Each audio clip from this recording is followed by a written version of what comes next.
আমার কিছু এখানে যারা যারা জমায়েত হয়েছেন তাদের কিছু বলার সুযোগ আমি ছাড়ছি না। তার কারণটা হচ্ছে যে কবি সাহিত্যিক সাধারণত আমার সামনে থাকে না আমি যখন বলি। প্রথমত, পেন ওয়েস্ট বেঙ্গলের মতো সংস্থার প্রচণ্ড গুরুত্ব এই মুহূর্তে আমাদের ভারতে বাঙালির জাতীয় জীবনে। কারণটা কি? কারণটা হচ্ছে পেন একটি আন্তঃরাষ্ট্রীয় সংস্থা, অর্থাৎ আপনারা একখানা শাখা এবং আপনাদের শাখার মনে হয় নানা রকম রিপোর্ট ইত্যাদি বা এই যে প্রকাশনা এগুলো আপনারা পাঠান, কোথাও একটা সংকলিত হয়। সংকলন যেখানে হয় সেখানে নানা জাতির মানুষ আছেন এবং অবশ্যই আমার সোনার বাংলা এই পেন বেঙ্গলের একজন প্রাক্তন সভাপতি, তার লেখা গান কবিতা যাই বলুন সেটা যখন স্তব্ধ করে দেওয়া হয়েছে, রাষ্ট্রদ্রোহ বলে দেওয়া হয়েছে, সেটা যে প্রতিবাদ করলেন তার অনুরণনও যাবে কোনো একভাবে, ঠিক আছে? কেন এটা গুরুত্বপূর্ণ? এই মুহূর্তে বিশ্বে, এই বাংলাদেশের কথা বলছি না, এখানে ভারতে বাঙালি জাতির কথা বলছি, আমাদের এখানে কি হচ্ছে না হচ্ছে, কেমন অবস্থায় আছি, মত প্রকাশের স্বাধীনতা, মত তো প্রথম তো মানে ধরুন আমি যদি বলি মা, ঠিক আছে, বা যদি বলি মায়া, এগুলো তো একটু মত প্রকাশ, ঠিক না? এটা ওই আর কি শব্দ।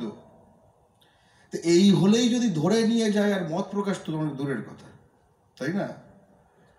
বা যদি কেউ ধরুন এই মুহূর্তে ফোন করছে, মা আমি এখানে ঠিকঠাক এসে পৌঁছেছি, ব্যাস আমার হয়ে গেল। কিন্তু যদি এটা শুনে ফেলে, আমার ট্রেন ঠিকঠাক টাইমে এসছে, ট্রেন থেকে নেমেছি, এই কাছে এক্ষুনি, এবার একটু খেয়ে দিয়ে যাবো যেখানে আমার কাজের জায়গা, এইটুকু যদি শুনে ফেলে, তাহলে আর মত প্রকাশ কেন? তাহলে আর তার অনেক কিছুই আর প্রকাশ করার স্বাধীনতা থাকছে না। যে সময় দাঁড়িয়ে, সেই সময় দাঁড়িয়ে পশ্চিমবঙ্গের মাটিতে প্রতিটি সেই সংগঠনকে, সেই সংগঠনগুলোর সংখ্যা খুব বিরল, যারা বলতে পারে যে আমরা এখানে কেমন আছি, এবং যারা বললে কোথাও না কোথাও যেখানে সারা বিশ্বের মানুষ আছে তারা একটু শুনলেও শুনতে পারে। কারণ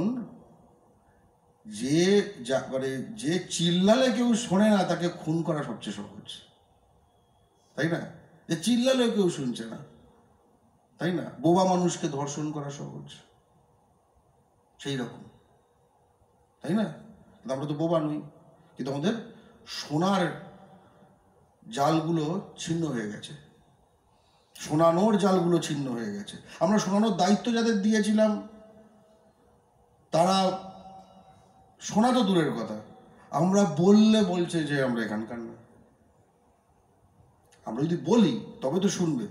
শোনার আগের ধাপ হলো বলা, আমি বলবো, তারপরে সে শুনলো, এবং তারপর আমরা ভার দিয়েছিলাম বেশ কয়েক দশক আগে, 7-8 দশক আগে, যে তোমাকে এই ভার দিলাম, তুমি পৃথিবীতে এই আমাদের ভারতের বাঙালিদের কথায় তোমাদের কাছেই ন্যস্ত হলো, তোমরাই আমাদের চোঙা, যৌথ চোঙা, তাই না? বাঙালির চোঙা, হিন্দুস্তানির চোঙা, তামিলের চোঙা, সকলের যৌথ চোঙা, তুমি বলবে। সে চোঙা তো দূরের কথা, সে আমার কথা শুনলে আমাকে মার্ক করে নেয়, তাই না? তার ফলে আমরা খুব কঠিন অবস্থায়, এরকম কঠিন অবস্থায় পেনের মতো সংগঠন আমাদের সেই শেষ সুতোগুলো দুনিয়ার সঙ্গে, সুতোগুলো আগে অনেক শক্ত ছিল।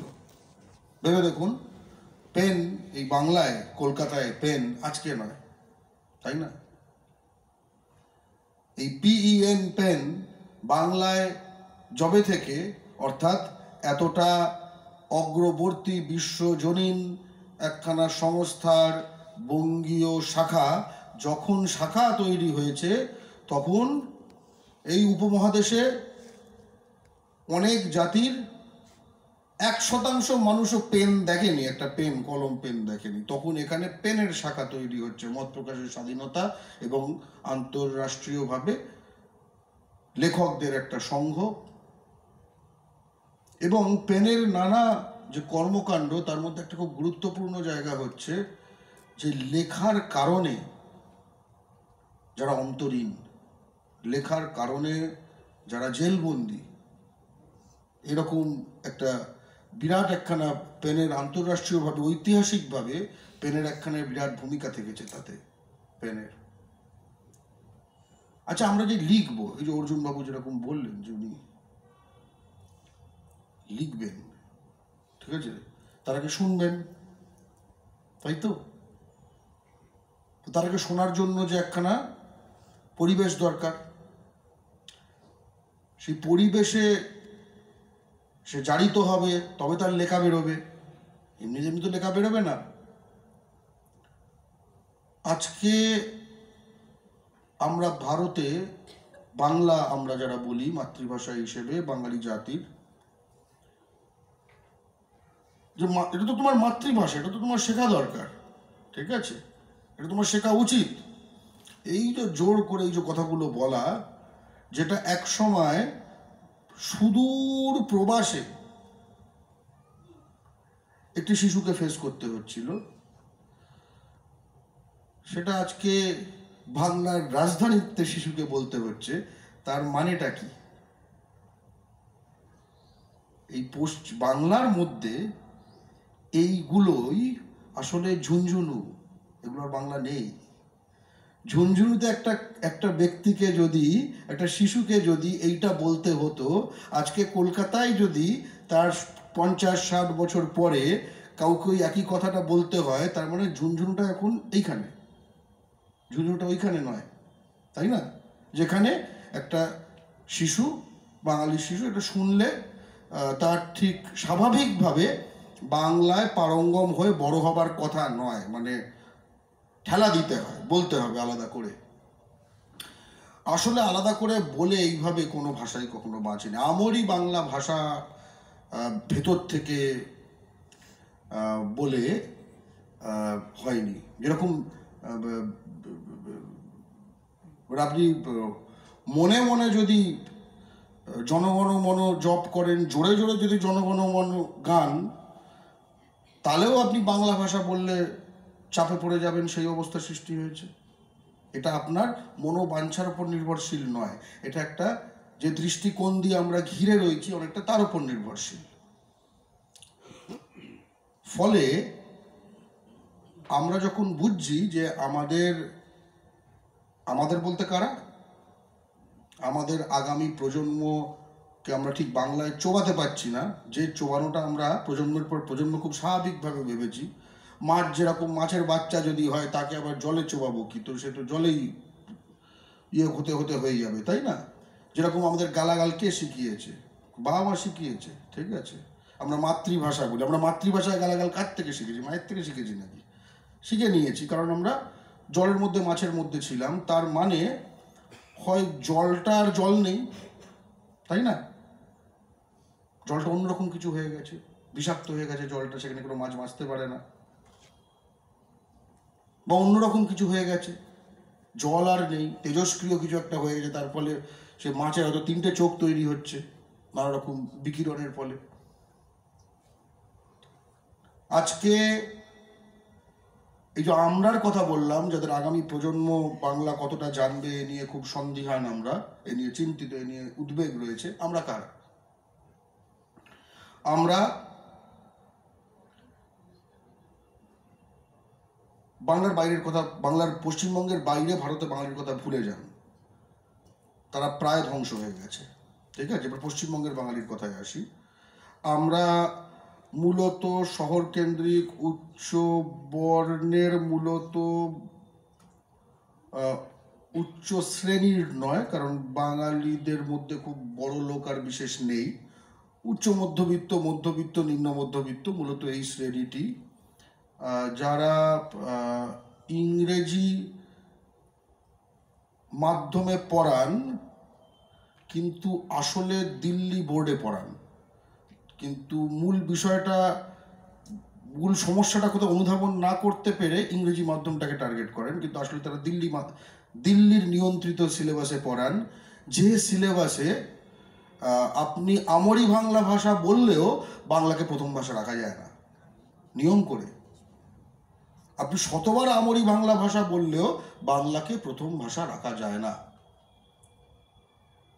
এবং তাহলে কেন আপনি দিল্লি বোর্ডে পড়ান? আপনি কি বোকা? তা না, তার কারণ এই যে শ্রেণী বা এই যে বর্ণ শ্রেণী মিলে যে চব্যটা, অবশ্যই সকলেই চায়, আমিও চাই যে তার সন্তানরা ভালো করুক। সেই ভালো বলতে ভালো ভালো শাঁসালো জায়গায় ঢুকুক, শাঁসালো জিনিস করুক, বা শাঁসালো সব কিছুতে ঢোকার দ্বার রক্ষক করে দেওয়া হয়েছে দিল্লি নিয়ন্ত্রিত বোর্ডগুলিকে। সেই কারণে আপনি বুঝতে পারছেন তার মতো করেই ঢুকতে হবে, এটা স্বাভাবিক। আপনি কেউ বোকা নয়, কিন্তু যারা দিল্লি বোর্ডে দিচ্ছে কেউ বোকা নয়, তারা সন্তানের ভালো চায় বলে দিচ্ছে। ফলে যখন মত প্রকাশের স্বাধীনতার প্রশ্ন আসছে, পেনের প্রশ্ন আসছে, মাতৃভাষায় লেখার প্রশ্ন আসছে, সেইটা দুভাবে আমরা সেই এজেন্ডার বাস্তবায়ন করতে পারি এই কঠিন সময়ে দাঁড়িয়ে। ছোটভাবে দুটো বলি। এক, আমাদের এই পশ্চিমবঙ্গের বা যে কোনো রাজ্যের সেই ভাষাগুলো বেঁচে থাকতে, সেখানে সুন্দর ভবিষ্যৎ তৈরি করতে, বড়লোক হতে, ভালো ঠাটবাটে থাকতে যে ব্যবস্থাটি তৈরি করার দরকার, সেটার ব্যবস্থাটা নিয়ন্ত্রণ সেই রাজ্যের হাতে থাকতে হবে, দূরগামী কারুর হাতে নয়। এটা একটা জিনিস। তাহলে আমরা আমাদের সুবিধা মতো, যাতে আমরা ভালো থাকতে পারবো, এরকমভাবে নিয়মগুলো তৈরি করবো। দ্বাররক্ষকগুলো আমাদের মতো হবে, সেরকমভাবে ঢুকতে দেবে। তা আমাদের ছেলেগুলোকে, বাংলা বলা ছেলেগুলোকে, মেয়েগুলোকে বেশি ঢুকতে দেবে। এক। দ্বিতীয় যে কথাই, আমরার বাইরে যে বিরাট একটা আমরা রয়েছে, যারা আসলে পশ্চিমবঙ্গে 90% মানুষ এখনো, 90% বাঙালি এখনো বাংলা ঠিক আসে না, এটা অসম্ভব। তারা বাংলা মাধ্যমে পড়ে।